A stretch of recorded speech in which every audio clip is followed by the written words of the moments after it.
and I'm here to talk to you with this week's Come Follow Me, which is Stand in Faith, and it's Alma 43 to 52. And these chapters are so amazing because they're going to teach us about this spiritual battle that we are facing. And we can also look at it literally because we also are facing a battle politically and in our country, in the sense that we hear that we're going to have rumors of wars and wars at some point, and really that's what we're hearing. We're hearing lots of rumors of war, and we're seeing a lot of contention and disputing and dissensions, and we're seeing just a huge division in our country alone. So these chapters can definitely be applied to our political experiences right now. And I think the Book of Mormon does parallel our lives, and so I feel like we can learn a lot by reading these chapters and then see what's going on out there in the world of our liberties and our freedoms and the things that we need to fight for. But I want to look at these chapters pertaining to a different war they're fighting, a spiritual war. It's real, it's literal. There's literally a spiritual war raging in our lives, in our children's lives, in our neighbors' lives. Every single person is dealing with their own spiritual war. The beautiful thing is you don't have to be in anyone else's battle. You just have to worry about your own battle because it's yours and it's individual and it's independent. But let's talk about what these chapters are talking about for anyone who doesn't know. Who are the Nephites? The Nephites love God. Okay, they seek after him. They're the Christians or the people who love Christ and they want to follow the Lord, right? And the Lamanites are constantly fighting against that. They're the ones that don't want to live with laws. They're the ones who want to always have war. They're the ones that seek after power and money and anything carnal, right? That's what they find to be worth seeking in this life. And so as we talk about the Nephites and the Lamanites, we can kind of see. So if we're applying to a spiritual war, the Lamanites, for the purpose of this, are going to be the adversary. They're going to be Satan and his minions. They are going to fight against our faith and our diligence in wanting to follow the Lord. They're going to try to move us away from Christ, and we're going to try to move to Christ, right? So we have this never-ending battle, and it started premortally. Premortally, we had a battle. And if you're here on earth, that means that you are on Christ's side. We all stood for Christ and for his plan premortally. And so here we are to once again stand for him and to say, I have faith in you. I trust you and I love you and thank you for what you've done for me. So this is our chance to prepare to meet God again, but also to show our allegiance to Christ, right? And so in Alma 43, he talks about preparation. So the Lamanites come against them to war, and they're ready. They have their bows, and they have their arrows, and they have their scimitars, or whatever weapons of war they need, but they come naked. In the sense they just have their little cloth loins and stuff on them. Well, when they get there, the Nephites have breastplates and armor, and they also have their weapons of war, but they are protected with armor. Kind of like the armor of God that we talk about. Well, that's what he did. This is actually in the war sense. They protect themselves with the armor of warfare. We protect ourselves with the armor of God. And how do we know how to do that? Moroni says that you inquire of the Lord. The Lord will guide and direct us and help us. And he always stays one step ahead, because later we see that then they were like, okay, so when they came against the Nephites, conquer them, they push them out. When the Lamanites come back again, in the later chapters of these 10 chapters we're studying, they come with their armor, right? And then at that point, Moroni had fortified the cities by making walls and digging ditches. So we're going to talk a lot about that. But what we find out is that the power of God is always ahead of adversary. He's going to win. We're on the right team. It's okay. It doesn't mean it's going to be easy. It doesn't mean there's not going to be war. It doesn't mean that no one's going to be spiritually wounded. That does happen. It's okay though. We have these chapters cover it all. It's going to be all nice and packed. And so in 45, Moroni tells the people that he's seeing the fact that many of the Nephites, the people who love the Lord, will fall into unbelief. In 12 it says, yea, this because they shall dwindle in unbelief and fall into the works of darkness and lavishness and all manner of iniquity. Yea, I say unto you that because they shall sin against so great a light and knowledge. What? Are you kidding me? These guys are probably like, what are you talking about? We're not going to fall in unbelief. We love the Lord so much. But he saw this ahead of time, and he knew, and we know, because we read the Book of Mormon, we know it actually is true. And so, but how? How do we prevent this? What do we do? How do we protect ourselves? It's so stressful, right? I feel this in my home, my children. What do I do to help my children? He tells us. But real quick, in 44, it says something about stubbornness. And I like that because we need to be aware of stubbornness. Stubbornness is kind of a big one. I put it right up there with contention. Contention's huge. We need to keep contention out of our hearts, period. And we are going to talk about that because that's one that I have learned has no room in my heart, no room in my home, and no room inside my little mind. But stubbornness, a lot of times contention is brought on by stubbornness, thinking we're right. Just not wanting to give into what someone else is saying or doing, or to try to understand, have respect for the other person. And so the other thing it talks about in 24, they grew proud, being lifted up in their hearts because of their exceeding great riches. Therefore they grew rich in their own eyes and would not give heed to their words to walk uprightly before God. And in 23 it talks about that many dissensions arose. So disagreements, and people were trying to do it their way, stubborn. People were being stubborn, so dissensions and contention, which creates doubts. And a lot of times doubts can be in that same category. It's okay to have questions. Questions are really good. Doubts kind of have that spirit of contention or stubbornness, right?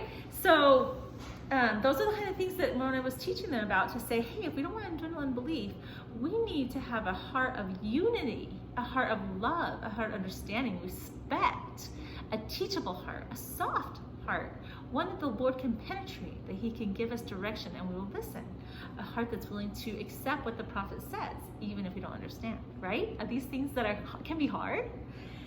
And so he makes this title of liberty, and he holds it up on a pole, and he writes what he wants to do for his country, because he wants to preserve his freedoms, his children, his families, his country. We want to preserve our heart, our faith, our testimony, our home, everything. We want to return to our Heavenly Father, and we want to preserve that faith.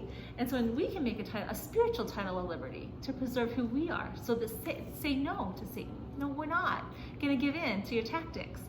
And on his title of liberty, he wrote, in memory of our God, our religion, and our freedom, and our peace, our wives, and our children. And he fastened it upon the end of a pole. I think that'd be a fun activity to do, to make a title of liberty, a spiritual title of liberty. Have your children do it. How can you get through, how can we make it through this life with Satan so viciously attacking us? And he attacks everybody. It's all different. And that is the most beautiful thing and the most frustrating, right? And then in 27, we have what the whole, in the manual, this week's motto for Come Follow Me is stand fast in the faith of Christ. Stand fast in the faith of Christ. We are asked to stand up, awake, arise, remember, know who you are, be an example, be a light. All these things are things that are on the forefront. Come out and show who you are. Christians stand up. People who love the Lord and are following his example stand up for truth. They stand up for righteousness. They stand up for things that we know are good, right? So we have to stand up. Stand in the faith of Christ. And in 47, we learn a lot about how subtle Satan is, how sneaky he is, and conniving. And I love how a lot of times they use the word flattery. He uses flattering words to pull people aside and to kind of pull them in, right? And in 4, it talks about that. It says that Malachi, the Lamanite, was being very subtle man to do evil. Therefore, he laid the plan in his heart to destroy the throne of the king of the Lamanites. So he's actually part of the Lamanites trying to destroy the Lamanites. They have lots of dissensions within themselves. And we any way we can, we see that they're very subtle, they're very sneaky, they work in secret, they like to come from behind in the dark, they want to sneak into our narrow passages, it says later, I think it's in chapter 50, where they come into the narrow passages. We have to protect every part of ourselves. That's why the armor of God is complete, because if you put your shield down, or you take your helmet off of spiritualness, then that's a weak spot that the adversary can then attack, right? And so he is very subtle in the way that he works. But one of the main things for the gospel is that he loves to bring dissensions into the hearts of the people. We talked about that a few seconds ago, about the fact that he likes to stir up lies. You can't always believe everything you read on the internet. You can't believe everything you read in a book, and you can't believe everything everybody tells you. And so he loves to bring in subtle, quiet lies to pull people away from truth of all different levels. And so in 47-36, it says, nevertheless, it is strange to relate, not long after their dissensions, they became more hardened and impenitent and more wild, wicked, and ferocious than the Lamanites. So that is interesting. We saw that with the saints when they crossed the plains, how sometimes the members became the worst persecutors, the ones who fell away, right? So they believed, then they fell away, and then they were the worst persecutors. They would like mobbing and tarring and feathering, and they are part of a lot of the really devastating situations that happened. But that can happen in our own hearts, that when we walk away from the Lord, our hearts become hardened to truth. I believe it's because we knew truth once, and then we got stubborn, and we let pride take over. And once we do that, it's hard to let go of that pride. It's really hard to break that shell and to say, I was wrong. And so then we open the doorway. We have a wide open window, and the adversary can just come in and just sweep us up and just take out all the goodness that we once had and fill our hearts with lots of flattering words or subtle lies. Yeah, and so as he sneaks into those windows, or he finds ways to find our weakness, in here, in 48:8, it says, no, 48:7, and Malachi had thus been obtaining power by fraud and deceit. Moroni, on the other hand, had been preparing the minds of his people to be faithful unto the Lord their God. So while the adversary is trying to figure any way he can to spread a lie or to trick us or to bring fraud in or deceit, the Lord is strengthening us. And he promises to make weak things strong, where the adversary just promises to find your weak spot and to destroy you. So he makes weak things strong, and we can count on that promise. I 100% know it to be true. I have had the Lord help me in so many weak areas of my life. And the hard thing is as soon as you get a weak thing to become a strength, there seems to be another weak thing. So there's no end to what the Lord can do. But like Moroni, he never stops. He just keeps on fortifying us, keeps on strengthening us. And so in 8, it says, yea, he had been strengthening the armies of the Nephites. And then it kind of tells you some ways he did it. But he built up strong, firm walls, high and tall, so high that the adversary, that the Lamanites couldn't just climb over the top of it. And also so their arrows couldn't reach them. And he dug ditches around so that they couldn't just come in close and just sneak in different ways or climb towers. It was a big ditch, a big moat. And in 9 it says, in their weakest fortifications he did place the greatest number of men, and thus he did fortify and strengthen the land which was possessed by the Nephites. And that's what the Lord does. The Lord strengthens us. He gives us all his effort to those weaknesses that we ask for. Sometimes we don't accept his help, but he will put all his effort to help us to strengthen those walls so that the adversary has nowhere to go. And so we can conquer him. And in 12 it says, a man whose heart did swell with thanksgiving to God for the many privileges and blessings which he bestowed upon his people, a man who did labor exceedingly for the welfare and safety of his people. And then in 13, he was a man who was firm in the faith of Christ. And I love that. It talks about how he was full of gratitude. He recognized the Lord's help in everything that he did. He recognized that the Lord gave him the direction how to fortify his people. He thanked the Lord for strengthening and giving him the wisdom he needed to get the Nephites to be safe from the Lamanites. And we are exactly the same. We need to see the Lord's guiding help in our lives. We need to see the details. And then we need to stand firm in that faith of Christ. And that is what is going to help us to never dwindle in unbelief. And my favorite verse of all of these is in 48:17. Actually, I might have 2 or 3 favorites, but yea, verily, verily, I say unto you, if all men had been and were and ever would be like unto Moroni, behold, the very powers of hell would have been shaken forever. Yea, the devil would have never had power over the hearts of the children of men. I think we should pay attention to these chapters. I think he knows what he's doing. He will make it possible for Satan to have no power over us. Now that's something I want. So then in 49, we talked about how, okay, so I wish that we could say that the adversary will never break us down, and that he will never climb in any of our windows or on any of our walls, and it'll be perfectly fine.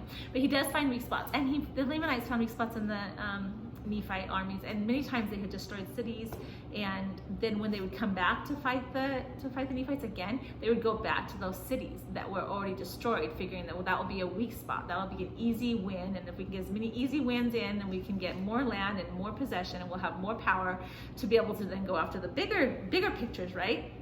Well, Moroni, who's led by God and knows what to do, knows the atonement, right? And so he teaches us, no, when we have a weak spot, we tap into that power of the atonement and we make that weak spot strong, maybe our strongest. And I'll tell you what, it is shocking. It was shocking to the Lamanites and it is shocking to Satan when he comes around trying to destroy us with that spot that he was able to get in before, and it's strengthened. It has walls, it has a moat, it is well protected, and you are not getting in. And so what it tells us, we rebuilt 3 times in 2 chapters. It talks about a city that the Lamanites wanted to conquer, and they figured it would be easy for them. In fact, it says they thought that it would again become an easy prey for them. But 3 times in those verses, it says that that city was rebuilt. Rebuilt. Rebuilt. I love that. The Lord will rebuild us. It does not matter what your weakness is. It doesn't matter how you've been destroyed or weak, given into temptation or iniquity. If you will turn to the Lord, he will rebuild you and you will become stronger, if not the strongest, and the adversary will not be able to conquer that weakness again. Isn't that beautiful? Doesn't that just make you want to get that title of liberty up and fortify ourselves, fortify our hearts and our minds so that the adversary cannot have any power over us? And if he did have power over us, we are going to rebuild that area because we are not going to give in again. And the secret to all of this is to not let the adversary come in, like we talked about, dark places, secret places, behind us. We need him to only be able to use the entrance. And that's what the Nephites did. They built up their cities and their walls and so that Lamanites could not come in and around and surprise them. They had to come in the front entrance so that they knew exactly who was coming in, what their purpose was, what their intention was, and they were able to deal justly with that situation at hand. And that's what we want the adversaries to do. We want to know, because we're going to have the spirit of discernment and we're going to be using the power of the Holy Ghost. We want to know what we're dealing with, and we want them to come in the entrance because we're going to have tall walls. We're going to be protected. We're going to have God's laws. We're going to keep our covenants. We're going to do all the things that we can do to fortify and strengthen ourselves so that the adversary cannot come in the back door. He has to come in the entrance, and we're going to be there, and we are going to be waiting. Then chapter 50, verse 1, it just talks about how Moroni never stops preparing. He never stops preparing. Even if the war is over and the Lamanites are gone, everything seems to be peaceful, he continues to pray and continues to ask the Lord how to strengthen his people. And it's so funny because then the next time they come, they learn from him. They're like, oh, we're going to go do that. But then the Lord has the next thing. So they think they come prepared, but we are one step ahead of them. And it will always be that way. Even if it's hard to see because you can feel that attack. It's never fun to be at war. It's never fun to be tempted or to have trials or tribulations. So it's not that these people wanted to have attacks. They didn't want to have to deal with somebody coming in the entranceway. But we can. And it's easier to handle if we know what we're honestly up against. And so it goes through in the beginning of 50 again, kind of goes through all these things he does to strengthen his people. And it says in 11, because he wanted to cut off all the strongholds of the Lamanites. He wanted to get rid of the addictions and rid of the weaknesses and rid of all those things. And in 12 it says, thus Moroni with his armies, this is 50:12, which did increase daily because of the assurance of protection, which his works did bring forth. And I like that word, that his works did bring forth. Well, his works mean, not that it was his, he wasn't taking the glory, he wasn't boasting in it, not that, but he would inquire of the Lord what to do, and then he would go and do it. And faith is an action verb. It is something that we seek, and then we have to do something about it. So we want to build our strength, we have to follow the Lord. We have to listen to the promptings of the Holy Ghost. If we don't want to be dwindle in unbelief, we have to be willing to have the spirit of discernment and then to follow with it. We have to be able to stand up, stand alone, stand out. So I like that. And then it said, did seek to cut off the strength and the power of the Lamanites from off the lands of the possessions, and they should have no power upon the lands of possession. So he really wanted to cut them off, and he just wanted his cities to be strong. And in 25 and 26, and I believe it's in those same chapters though, so they said in 23 it says, never was a happier time among the people of Nephites. They were so happy, so joyous, So we feel that same way when we're being strong. But we have to remember, just like Moroni was continuing to, the reason why he was continuing to fortify his city is because he knows that the Lamanites are going to come back. He knows that the adversary is always going to continue to come back at us. He's not just going to say, okay, you were able to handle that temptation, I'm out. No, no, no. His goal is to conquer, and it's to have power over you. And he's going to continue to try. And so they felt this like peace. They have Christ in their life, everything's good.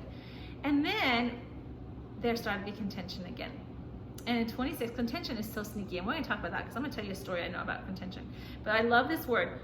Began to be a warm contention. What is a warm contention? You know what a warm contention is? It is dangerous. It is steaming hot danger. It is that fraud, that lie that you don't want to come in. Warm contention is not good. Stay away from it if it's comfortable.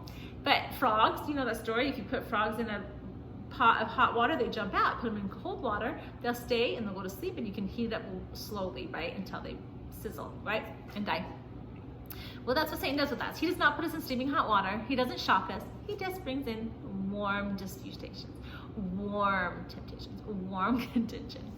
But contention, no matter what form it's in, if it's in being offended, if it's in having anger issues, if it's in being defensive, if it's being just full of doubts, I don't know.